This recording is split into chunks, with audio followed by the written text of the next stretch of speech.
Welcome to Combat Center, your home for all your combat sports here on the 5 Reasons Sports Network and on our fight exclusive channel, the Combat Center channel. So make sure you guys like the video and subscribe to that channel as well. I'm joined by my man Frank Zaffrey. No Alex Dono today. My man is working 500 hours on these YouTube channels, so we're giving him the night off. I'm Jonathan, aka 3-Piece Combo. My man Frank, how you doing this evening? I'm good, bro. Without Alex, we get a chance to talk. No, I'm just kidding. But we got to throw some love to Alex. Didn't he get the call up to do a fight card tomorrow night? So I think my man is doing a lot of homework, catching up on a card he wasn't prepared for. For sure. He's going to have to go and learn about new fighters. He's getting called up to do Combate America Friday. So shout out to Alex, man. Congratulations. That's huge. You're going to get to go call that fight. But shout out to him. But we also have another fun fight this weekend with the up-and-comer, Rafael Fiziev, excellent, devastating striker, against a guy who's been in the sport for a very long time, Frank, and he's been at a ranked contendership. He has the ground game. He has the striking as well in Rafael dos Anjos. So let's get right into it, my man, and I'm going to let you go ahead and break this one down. So before we get into the actual X's and O's of this fight, RDA is number 7. Fiziev is number 10 right now. We know this division doesn't have an actual champion, and Alexander Volkanovski might be coming up. What are the implications of this fight coming up? What do you think the winner of this fight gets moving forward? Well, this is the kind of fight, Jonathan, that I really love because it has huge implications, even though it's not a title fight. Rafael dos Anjos, I feel bad saying this. Years ago when he was the lightweight champion, for those watching, he was at one time our lightweight champion. I called him the most uninteresting champion the UFC had ever had because he just, I don't know, he's a great fighter, but he just didn't relate to the audience. He didn't have that, whatever that is. And now he's a guy that you forget about. And when you remember him, you realize the incredible depth of this division, right? But for dos Anjos, this fight is all the marbles. He beats Fiziev, and all of a sudden, he's lining himself up for another crack at the title.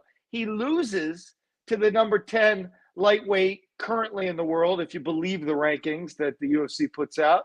And suddenly he's a gatekeeper. So those kinds of implications make for a very, very interesting fight.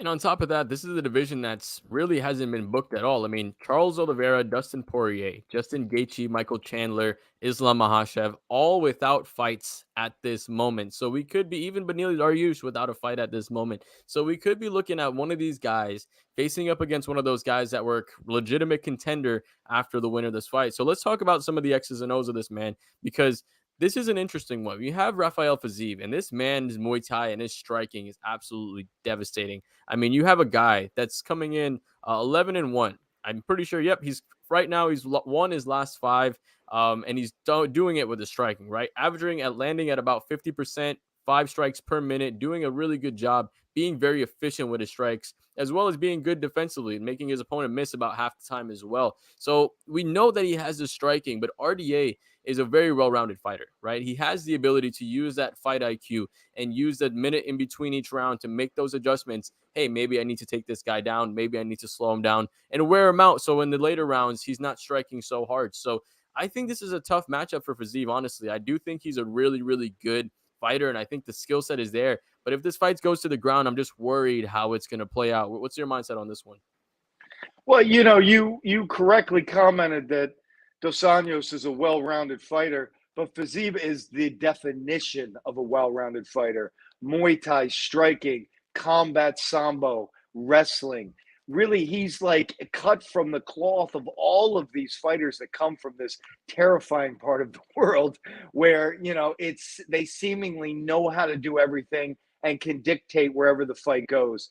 In my opinion, the advantage that Dos Anjos has is both experience and 5-round endurance.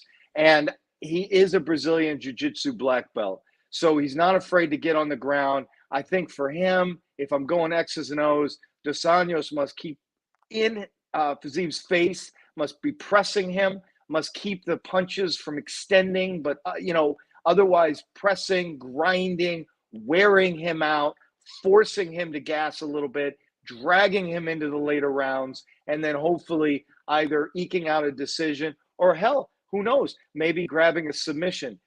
But if he stands at range with Fiziev, if he plays that game at all, I think Dos Anjos is going to get lit up. He's too tough to get finished, in my opinion, and he's never been submitted. I checked that. I don't think he's ever been submitted, but he'll look shitty. I mean, he'll be busted up by the end of that fight if he plays that game. Yeah, and actually, to your point, I was doing a little bit of stat digging. 1 for 20.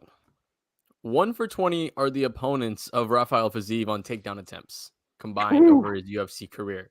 So that's a pretty good number. They're shooting about five. He's shooting 95% defense right now. So if he's able to keep this fight standing, like you said, this is going to be a very, very tough spot for RDA to be in.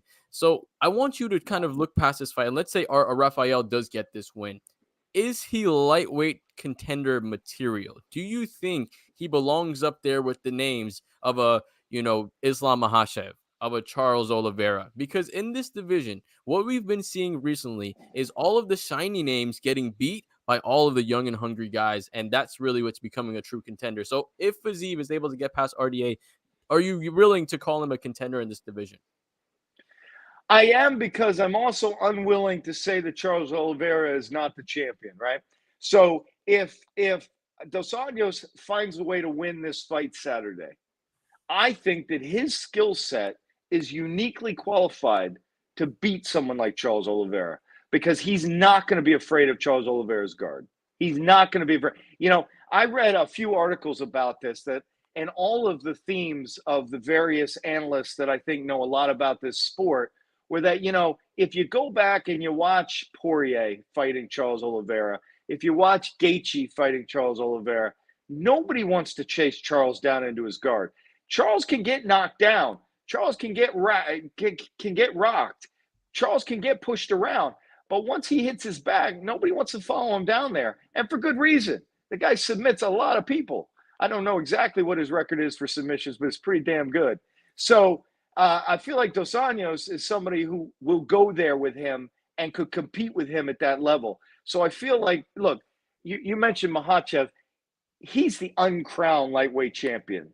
So, look, but unfortunately, this is a sport that requires media and fan interest to sell a fight. Makhachev's not there yet. So Dos Anjos has been the champion. He puts on wars. He's a great watch. You know what I mean? Even when he loses. And I feel like, look, he's fighting a top 10 guy, and he's fighting a guy nobody wants to fight. So if he beats this guy, then yeah, I think he deserves it. And I think the UFC would think very seriously about giving it to him. But the fly in the ointment on this whole goddamn thing is Conor McGregor. So we could talk about who's next and who deserves it. But at the end of the day, if Conor McGregor's leg is healed up and they can play the card, UFC can play the card that Charles isn't actually the champion, anyone that is legitimate and deserving may have to wait a while. Now, speaking of Conor McGregor, he actually did have an interaction with Rafael Fiziev, speaking about how when Fiziev actually ducks the kicks. I don't know if you notice, if you know what I'm talking about. When he's ducking a high kick, he'll do kind of like what Adesanya does, not quite as emphasized, but he'll do the lean back and he'll let the kick go, and he'll go at a pretty crazy angle. So I was curious if Fiziev and McGregor were to get match up. Is that a murder on live TV? Yeah. Well, are you saying Conor McGregor kicking him? Is that what you're saying? Well, Yeah. no, just the fight overall, because Oh what no, happened I was think. Yeah, go ahead. Go ahead. Explain it. Yeah, I was gonna go say ahead. on Twitter, some Conor McGregor quote tweeted the kick of his the way that he would dodge the kick, and he would say instead of going into a high kick, he would turn it into an axe kick midway. And then Fiziev saying, "Okay, go ahead and try that next time you go ahead, and if we ever end up training together or fighting together." So I was just curious on your quick picks of a Fiziev versus Conor McGregor fight. There's absolutely no way I'm picking Conor McGregor against anybody in the top 10. And you and I and Alex have talked about this. Conor McGregor's game has not evolved at all. A guy with combat sambo and wrestling, I mean, he is going to work Conor McGregor. He doesn't have to get into a striking contest with him. I think he would drag him on the ground and beat the absolute living shit out of him. Conor McGregor's best shot is, Charles Oliveira. I mean, I know Charles has been doing great, and his run has been stupendous. But you have to admit that, quite ironically, he's the weak link in the opportunities for Conor McGregor against top contending lightweights in this division. He doesn't want any part of this part of the world that is rising up to take over this division. And certainly Fiziev falls into that category. Yeah, he's too good. He's too fresh. He's too young, and he's just too skilled. But he's one of those new young guys. Now, moving on to some of the news of what's coming up later this month, we have UFC London coming up. Darren Till was scheduled to face Jack Hermanson in this fight, but again, he's actually going to have to pull out due to injury. We're going to have Chris Curtis actually going in, Action Man coming in. But I want to actually talk about this because this is not the first time we've seen this from Darren Till. Darren Till has been pulled out of fights now. He's had that nagging knee injury, and it seems like we might have seen the best from Darren Till. So I just want your thoughts on this. Do you think Darren Till can kind of come back and make a career resurgence? We've seen that he's been working with Hamzat, that kind of training camp. Or do you think that he's past his prime and he's just more of kind of a name value now that you stick on of kind of like a fight night to kind of draw some crowd in? I don't think he's past his prime. I just think his ceiling was much, much lower than we realized.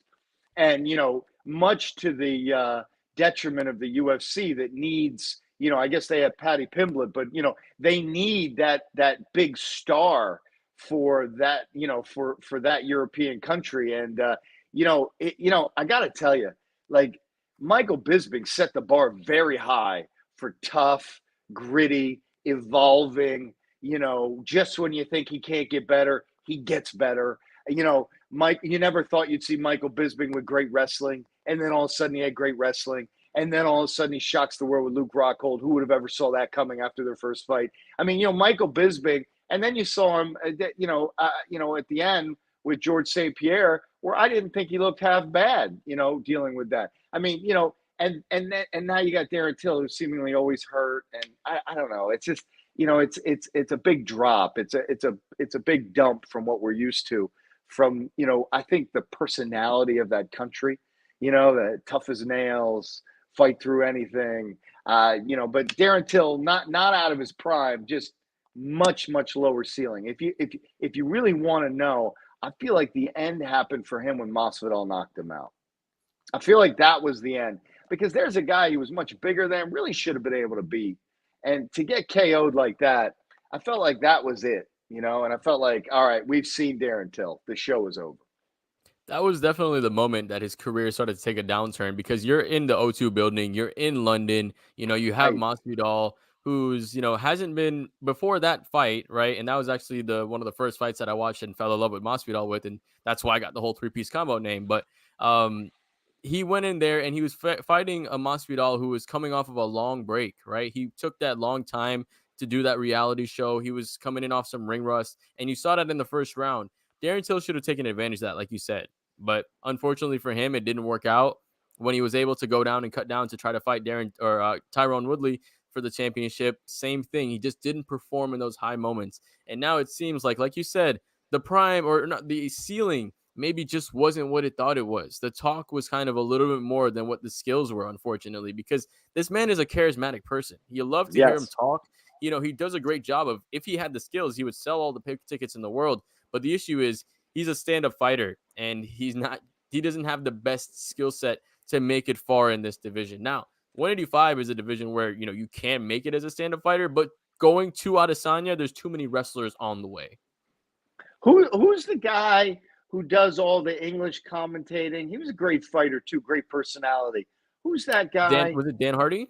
Dan Hardy. Yeah, he reminds me a little of Dan Hardy. Good fighter, not the ceiling you expected, but tremendous personality. And maybe has a career doing something like Dan Hardy, but just not the fighter that we thought he was going to be. Yeah, Dan Hardy, one of the best minds in MMA. If you haven't, Mm-hmm. checked out the full reptile stuff that he does on his channel, he breaks down fights by frame. It's a beautiful thing. He's a great brain to pick and watch fights. Yeah. Before we close this out, there was a release on the roster today. Tony Kelly got released, and he said a lot of things that kind of brought some negative connotation to him. And the guy that he fought in Adrian Yanez is now ranked at 15. So here's the UFC cutting a fighter that's almost a ranked competitor because of the negativity that he draws to themselves. Do you think it's because of the skill set he had, or do you think it's just because of what he did and the attention that he drew to himself? Yeah, I don't think the UFC gives a rat's ass about attention you draw to yourself. And in fact, I think the UFC likes attention in any form. I think it's just a function of marketability. So, if they don't think they can make money with you, then they get rid of you. And I think that has everything to do with it because, you and I could sit here and do another 30 minutes listing fighters who have brought enormously poor attention to themselves and they stay very firmly entrenched in the roster. Your boy, three piece, George Masvidal, being the latest example of that with a street assault for which he is still dealing in the judicial system. But, look, they love that. That just made him more effing authentic, right? But this is just all about, can you market this guy? And look, how many of the people watching this show even know who this guy is? I mean, honestly, right? Yeah, And absolutely. that has everything to do with it. That's a fair point there. So I know this might make you a little bit mad to close off on, but Jake Paul is not fighting Tommy Fury anymore. Jake Paul is actually fighting a quite legitimate boxer in Tommy Yeah, Rahman yeah, Jr. yeah. Now, or Hasim Rahman Jr. Sorry about that. Now, Amanda Serrano is also fighting on this card, so it's going to be a fun card. But I was just wanted your thoughts on this because he's fighting a guy that's had legitimate boxing experience, legitimate KO experience, and he's knocked people out before. This is the first time that we've seen Jake Paul fight like a legitimate boxer, right? He's fought, Ben Askren, Tyron Woodley, KSI. He's fought a couple of guys that really don't matter, but this is the first legitimate boxer that he's getting to doing. Michael Duhan, we're doing well, man. I hope you're doing well as well. All a couple of people right here. Make sure you guys like the video. Appreciate you guys checking us out. And if you're not subscribed to the new Combat Center channel, the Fight Only Center, make sure you guys check that out. Yeah, look, I got to tell you, no, you don't have to apologize for bringing this up. I'm glad you did. Jake Paul is somebody that I like to poke fun at, but there's a couple things. Well, the first thing that I can't make fun of is the guy's making a ton of money and he's making boxing interesting. And whether you think he's for real or not, the fact that he's making boxing a big deal again, particularly with a young audience, is tremendous for the sport of boxing. And I don't know about you, but I'm old. And so boxing was my first love in terms of combat sports. So to see boxing coming back and being meaningful again in a significant way to young people, I think Jake Paul deserves a lot of credit for that. And the thing that he's doing now makes me really like him. He's not trying to fight a washed up UFC fighter who never could strike anyway in a guy like Ben Askren. He's not fighting a guy like Tyron Woodley, who clearly has a psychological problem about competition right now. I mean, with all due respect to Tyron, there's something wrong with his head in combat right now. Dean Thomas will talk to you forever about that, it's evident, and Jake Paul took advantage of. But this is a real fight, and man, he took it on short notice. The swap on short notice, that's big balls, man. So I got nothing but respect for Jake Paul taking this fight, and I'm going to watch it. This is going to be a Jake Paul fight that I'm going to pay for, and I'm going to watch. He's fighting a real boxer, and I want to see what happens. I think that's a really good point because early in his career, he was going up against guys that necessarily weren't boxers. But most guys that are in boxing, anyways, their records are quite padded until they get up to the, 10s and 15s, and then they're actually fighting legitimate guys. So now he's fighting a legitimate guy in his fourth or fifth fight. He's going up and he's been training. That's the thing. He has, Alex will talk about this a lot, right? He has all the resources in the world to be great. He has all the Right. money, he has all the time, and he can get the best coaches and literally do nothing but box. And that's what he's been doing, and he's been improving as well. He actually sparred and trained with Hasim, so I'm curious to see how that training will translate to actually on the boxing ring. But it's going to be an interesting fight, and I think this is going to be the first legitimate fight that Jake Paul is going to be in. And I'm curious to see how he's going to do because this could be something that you, like you said, can spark a new generation of fans to come and watch. My niece is turning 10 in about a month. She's talking about Jake Paul boxing because of, I don't know how she found it, but she's not even 10 yet. But that's the type of fans and that's the type of people you're bringing in. And on top of that, they have females in the co-main event. Excellent, excellent. He's doing such a good job of putting the females and making sure the women's boxing gets as much respect and as much pay as the men's boxing as well. So I think he's doing a great thing for the sport. Like you said, Frank, he's legitimizing himself, legitimizing the sport as well, and just bringing more eyes. And that's what you need. Boxing was dying. The political, all the politics and all of that and different belts, it was dying. Best fighters are not fighting the best fighters. But at least now you have a guy that's bringing the eyes back to it, bringing the entertainment value back to it, and it's going to be something fun to see. Any closing thoughts before we close it out, man? Yeah, I just want to say one more thing about Jake Paul.